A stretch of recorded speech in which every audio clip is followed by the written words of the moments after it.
Mobile games are some of the hardest types of media to preserve. I mean, unlike traditional games where most times you at least have a physical version, these games are exclusively digital, and so when the company gets tired of these games being up, they just disappear forever. There are multiple examples of franchises that have been basically killed off.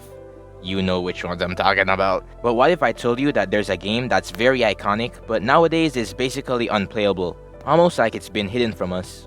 The classic game Spy Mouse, released in 2011, quickly became popular on the App Store. It had a simple yet addictive gameplay, a cute art style, and multiple levels with various themes. The concept is simple for anyone to understand. You're a mouse who's a spy sneaking from cats and getting cheese. That's basically it.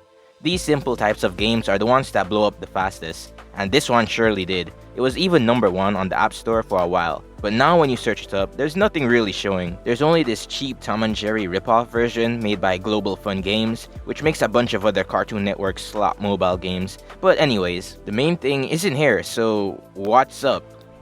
Well, around 2015, EA removed it from the App Store and the Google Play Store, along with a bunch of other classic mobile games they made. EA wanted to remove older games to focus on newer experiences, which makes sense I guess, but it still sucks. Well, can't we just download the APK file version? Well, it's kinda complicated. You see, this is a 32-bit game, and Apple dropped 32-bit support with iOS 11, only focusing on the newer 64-bit, meaning the game could just physically not work on modern iPhones, and on Android you had no better luck. You see, the game relied on EA's servers for additional files that were later shut down in 2020, so unless you had the game downloaded on an old device, then it just straight up wouldn't work. However, this doesn't mean that the fans have given up.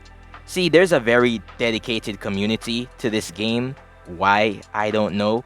But they claim that they have methods for playing this game on modern devices. It's kind of complicated though, and as we can see from the replies, it's not perfect. Things like the audio doesn't work sometimes, or for some people, this method just straight up doesn't work. There does seem to be some amount of people who have gotten it to work, but as I said, it's hardly in the perfect condition that was once available to everyone. So why don't these companies care about game preservation?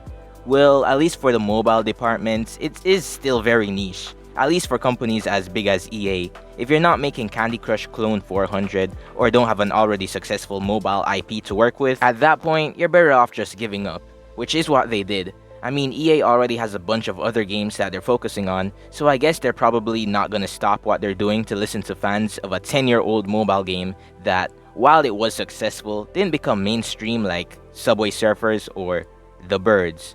But yes, one day I will probably make a video of myself trying to download this game and see how it goes. I've played it before and have some good memories with it. But have you played this game before? Do you know how to get it to work? Or are you just struggling like everyone else? Let me know and I'll hopefully see you in the next one.